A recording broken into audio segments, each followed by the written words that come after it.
Menelusuri jalan raya sejauh 135 km atau 2 jam perjalanan melalui jalur darat dari kota Pekanbaru menuju Kabupaten Siak. Hamparan perkebunan kelapa sawit sepanjang perjalanan diselingi panasnya udara akan menjadi teman untuk mencapai Istana Kerajaan Siak Sri Indrapura, sebuah kerajaan Melayu terakhir yang masih meninggalkan kemegahan istana. Berikut kelengkapannya. Inilah Istana Siak Sri Indrapura. Menempati lahan seluas 2,5 hektar. Dengan luas istana 1,5 hektar yang masih berdiri kokoh sejak didirikan oleh Sultan Siak ke-11 bernama Sultan As-Sayyidis Syarif Hasin Abdul Jalil Syaifuddin pada tahun 1887.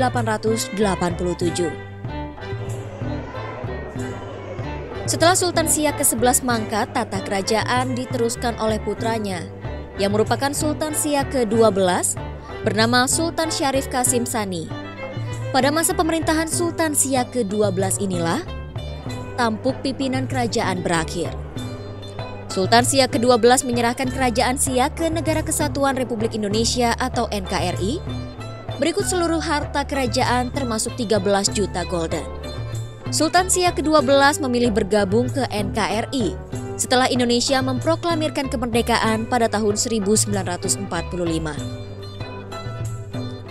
Saat ini peninggalan Istana Siak Sri Indrapura dirawat oleh negara yang masih dapat kita nikmati keindahannya dan kemegahan istananya. Di dalam Istana Siak kita masih dapat menjumpai beberapa ornamen kerajaan, seperti kursi kerajaan berlapis emas 24 karat, hingga lambang dan bendera kerajaan Siak Sri Indrapura. Peninggalan kerajaan Siak Sri Indrapura selain istana yang masih berdiri megah adalah Masjid Syahbudin Siak Sri Indrapura yang masih berjarak 1 km dari istana. Di samping Masjid Kesultanan ini terdapat makam Sultan Syarif Kasim dan keluarga. Puas menjelajahi kota Siak Sri Indrapura, kita kembali lagi ke kota Pekanbaru. Di ibu kota Provinsi Riau ini, suasana kental budaya Melayu sangat terasa, yang tergambarkan oleh arsitektur bangunan di sepanjang jalan protokol kota Pekanbaru.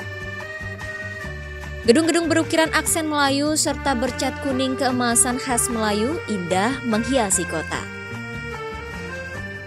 Tak hanya gedung bernafaskan budaya Melayu, masyarakat Melayu di Riau juga masih ketat menganut adat istiadat, seperti memakai pakaian adat Melayu.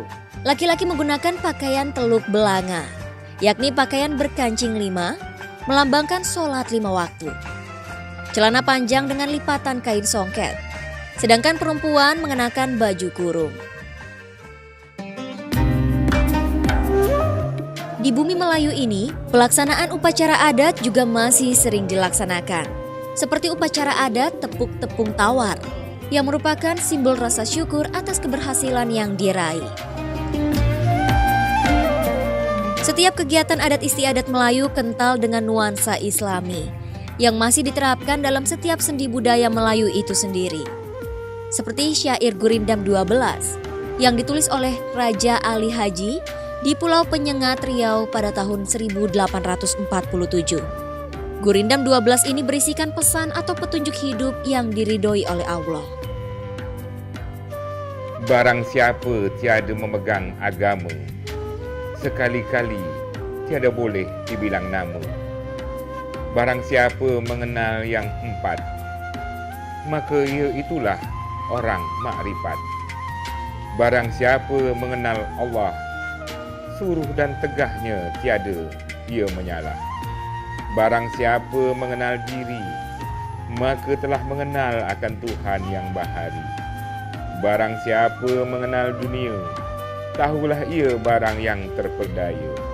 Barang siapa mengenal akhirat, tahulah ia dunia melarat.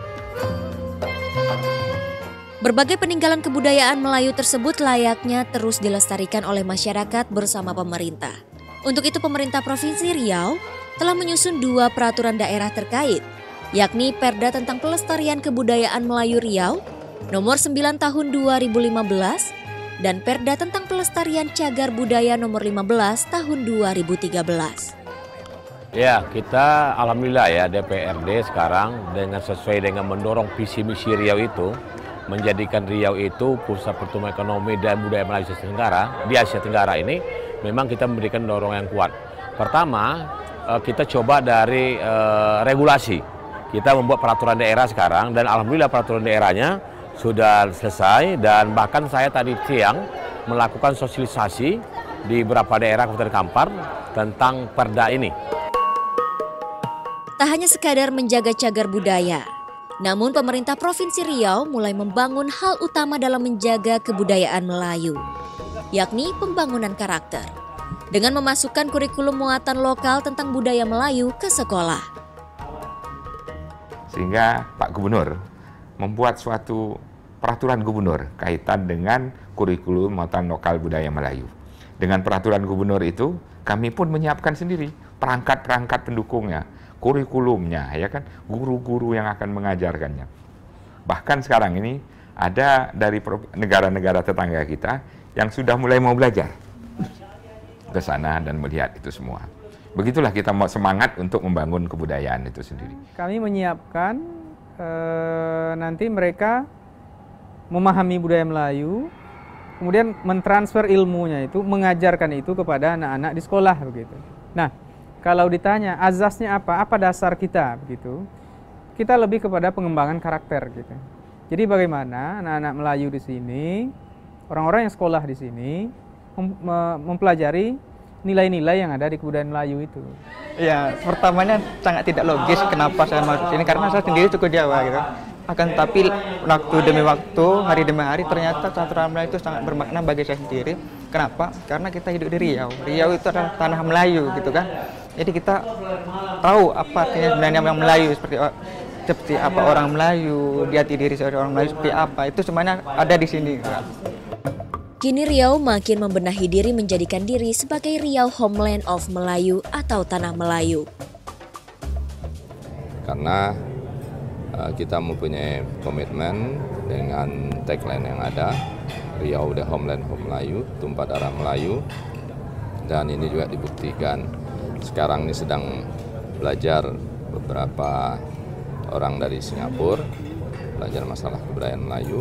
Ini sudah yang kedua, dan begitu juga dari negara tetangga lainnya seperti Malaysia juga sudah dari dulu belajar kepada kita mengenai kebudayaan Melayu. Ini membuktikan bahwa Riau ini mempunyai menjadi pusat dari kebudayaan Melayu, baik itu nilainya maupun cagarnya.